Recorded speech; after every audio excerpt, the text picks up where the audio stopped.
¿Cómo están, gente? Espero que tengan un hermoso día, estén teniendo un hermoso día. Yo estoy muy feliz de empezar otro episodio de este podcast Ciencia Política para Todos. Soy yo, Naomi Joyer Solís, su host, y estoy súper emocionada, como se puede escuchar, porque en el episodio de hoy tengo a un increíble economista, un gran empresario, fue ministro, tiene un largo recorrido. Fue candidato a presidente muchas veces y ahora es candidato a la vicepresidencia por la Alianza Juntos. En el episodio de hoy estamos con Samuel Doria Medina. Entonces, bienvenido Samuel Doria Medina a Ciencia Política para Todos. Gracias por haberse tomado el tiempo para participar en este espacio. Le doy una cálida bienvenida. Gracias, Naomi. Un gusto poder conversar contigo y a través tuyo con muchos jóvenes interesados en la ciencia política. Yo ya les comentaba en la introducción que usted es un gran empresario y que ha estado en el medio político hace muchos años, pero ¿dónde diría usted que empezó su trayecto político? Eh, a ver, en la universidad, yo entré a la Universidad Católica en fines de los años 70 y comenzaba el tema de la democracia y hubo una oportunidad en que hicieron una elección fraudulenta en la universidad y a un grupo de jóvenes que estábamos en el primer curso no nos pareció aceptable aquello, entonces nos empezamos a reunir, empezamos a hacer un grupo, después en las siguientes elecciones participamos y ganamos en 3 centros de estudiantes de los 4 que habían. Entonces, poco a poco ahí fui participando más y más y fue en la universidad donde comencé la política.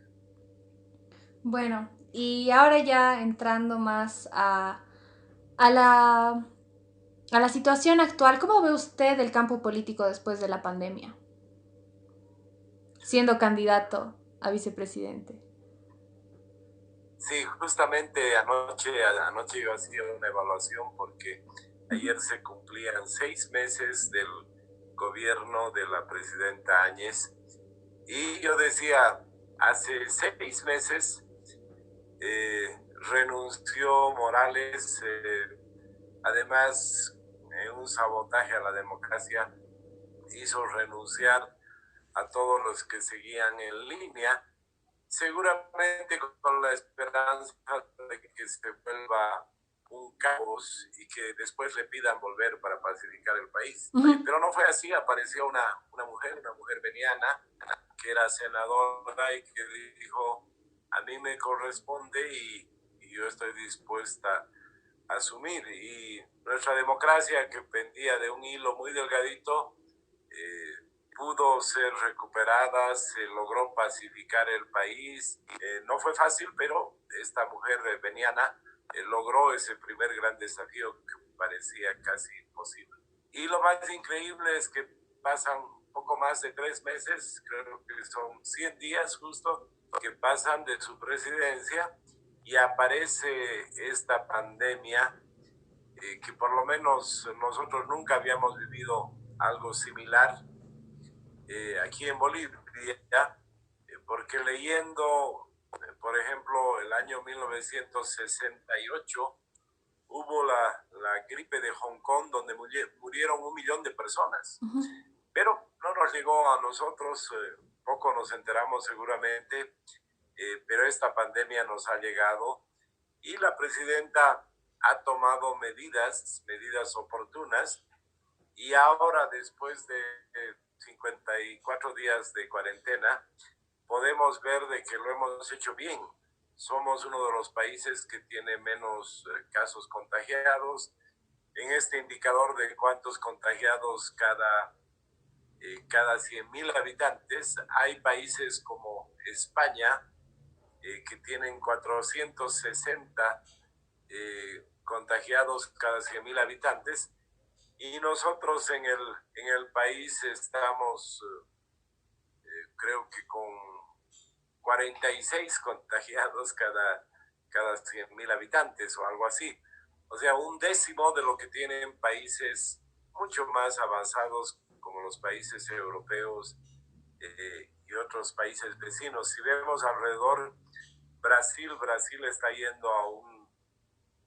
siguiendo un camino muy complicado, ya ha pasado los 100.000 contagiados, ya tiene como más de 10.000 muertos. Eh, Chile está por los 20.000 contagiados, Perú también, en fin, todos estamos enfrentando esta pandemia y yo creo que está terminando la etapa de contención y hemos logrado hacer bien las cosas porque en esa etapa de contención se ha habilitado muchos más hospitales, se les ha puesto respiradores, eh, teníamos un laboratorio que podía hacer análisis del coronavirus en el mes de marzo, que era el Cenetrop de Santa Cruz, y poco a poco en este tiempo, además de Santa Cruz, se tiene ahora laboratorio en La Paz, en Cochabamba. Desde esta semana tenemos laboratorio en Sucre, en Tarija, y hay como unos 15 laboratorios privados, o sea, de lo que teníamos un laboratorio, ahora tenemos 20, se van a entregar muchos respiradores, en fin, estamos preparados para enfrentar. Y además, creo que la presidenta ha hecho un excelente trabajo en las medidas económicas que se han tomado para poder aliviar la situación de las personas más afectadas por el COVID-19. Entonces, tenemos una presidenta que salvó la democracia en un momento, en el momento más crítico, enfrenta el coronavirus y, como todos sabemos, es una mujer que ha decidido, además, continuar y fortalecer más la democracia con un proyecto de largo plazo en el que yo soy parte. Claro, creo que es interesante y que es muy importante recalcar que todas las medidas que ha tomado la presidenta las ha hecho viendo cómo les estaba yendo a otros países, ¿no? Entonces, antes de que crezca, cuarentena. Empiezan los problemas económicos, soluciones, ¿no? Entonces, tampoco creo que hay una guía de cómo sobrellevar pandemias. Entonces, personalmente sí considero que la presidenta ha tomado todas las medidas que se necesitaban en el momento y las ha hecho a tiempo y velando por el mayor interés de todos. Y si bien por el momento es una presidenta de transición, lo está haciendo muy bien y no es una tarea fácil. Y... Efectivamente, yo te cuento una anécdota. Uh-huh. Cuando comienza el problema del coronavirus, creo que aparecen en los primeros dos casos el 11 de marzo, y muy rápidamente, eh, creo que fue el 12 en la noche o las primeras horas del 13 de marzo, tengo un amigo abogado que ha estudiado en Harvard y me hace llegar un paper donde se planteaba, imagínate el 13 de marzo, donde se planteaba la importancia de achatar la curva. Uh-huh. Ahora todos entendemos ese concepto, pero sí, en ese momento no. Entonces yo me acuerdo que leo ese paper muy tarde. En concepto me parece que ahí daban la tarea muy clara, había que proteger a la población, había que hacer cuarentena y prepararse para cuando haya más casos. Y yo el día 13 en la noche, 13 en la tarde seguramente, le paso al secretario privado de la presidenta y le digo, mira, este trabajo importante, además le paso porque había una versión en español, uh-huh, y le digo, vas a llegar a la presidenta.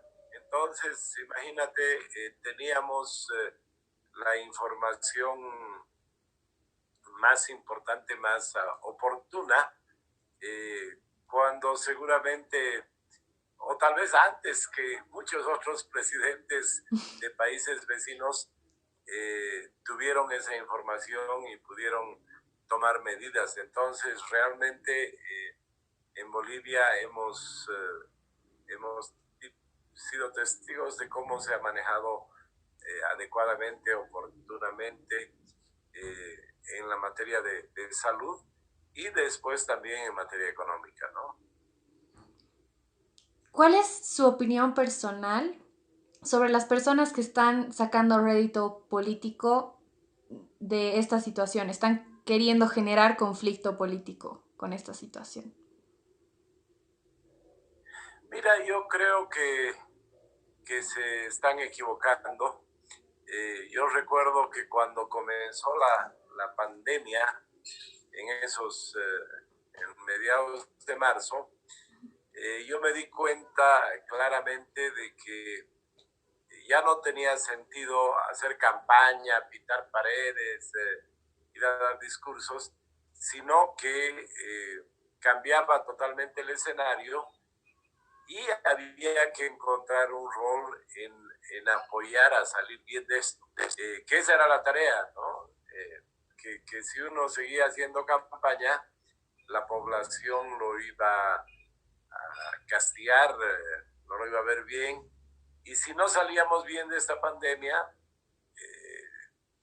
difícilmente pensar en un futuro, ¿no? Entonces, yo, me, yo me ocupé de hacer una serie de tareas y ser parte de la solución. Ujú.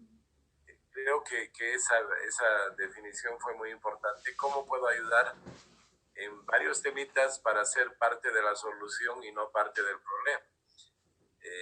Entonces empecé a trabajar con pequeños productores, artesanos, a hacer barbijos, a hacer máscaras, incentivarlos a que se den cuenta que había una nueva demanda, que ellos tenían que dejar de producir otras cosas y producir para lo que había demanda. Eh, Incentivar a que los productores puedan darse cuenta de esta nueva situación, apoyar en las medidas económicas que se tenía que tomar, difundir una serie de ideas. Por ejemplo, a mí me llamó la atención que el mes de marzo había muchos municipios que reclamaban y decían, no, nos mandan barbijos, nos tienen que mandar barbijos o otro material de bioseguridad. Y yo recuerdo que revisé las cuentas nacionales y los municipios y la gobernación tenían 1.600 millones de bolivianos en caja y bancos. Ujú. Pero reclamaban de que, ¿por qué no les mandan barbijos? ¿No? Entonces, por ejemplo, yo hice una campaña y les mandé personalmente